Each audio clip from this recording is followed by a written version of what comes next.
नमस्कार मित्रांनो, जय शिवराय. टाटा मोटर्स ॲग्रिगेट्सने लॉन्च केले दोन नवीन जेनसेट्स. तर मित्रांनो, हा आहे next gen CPCB 4+ compliant Tata motor genset, ज्याचा आवाज कमी आहे, उत्सर्जन कमी आहे, विशेष म्हणजे कॉम्पॅक्ट डिझाईनसह आपल्याला पाहायला मिळतो. या जेनसेटमध्ये आपल्याला CRDI इंजिन्स पाहायला मिळतं, जे हायली रिलायबल आहे, ज्याची फ्युएल इफिशियन्सी चांगली आहे आणि विशेष म्हणजे मेंटेनन्स खर्च सुद्धा कमी आहे. त्या जेनसेट्समध्ये आपल्याला पाहायला मिळतं RMS म्हणजेच स्मार्ट रिमोट मॉनिटरिंग, ज्याच्यामुळे live performance data, fuel tracking, alerts आणि प्रिव्हेंटिव्ह मेंटेनन्स शक्य होतं. आणि मित्रांनो, तुम्हाला या जेनसेट सोबत पाहायला मिळणारे strong pan India service network आणि याचे पार्ट्स सुद्धा खूप स्वस्त आहेत आणि इझिली अवेलेबल सुद्धा आहेत, ज्याच्यामुळे तुमचा अपटाईम आहे ना मॅक्झिमम राहतो. High block loading, can based diagnostics आणि मजबूत अॅक्युस्टिक एन्क्लोजर यांच्यासारख्या प्रगत वैशिष्ट्यामुळे विश्वसनीयता या जेनसेटची नक्की वाढते. आणि मित्रांनो, हे जेनसेट तुम्ही यूज करू शकता रिअल एस्टेट, आरोग्य सेवा, बांधकाम, दूरसंचार, वेअरहाऊसिंग आणि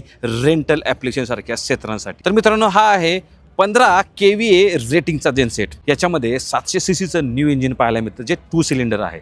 सोबतच मित्रांनो, हे टर्बो चार्ज असणार आहे आणि याच्यामध्ये CRDI फ्युएल इंजेक्शन सिस्टीम वापरली आहे. आणि हा मित्रांनो 35 KVA रेटिंगचा जेनसेट आहे. याच्यामध्ये 1500 CCचं 4 सिलेंडर इंजिन आपल्याला पाहायला मिळतं. टाटा मोटरचे जेनसेट वापरा, पॉवर सप्लाय खंडित कधी होणारच नाही. धन्यवाद.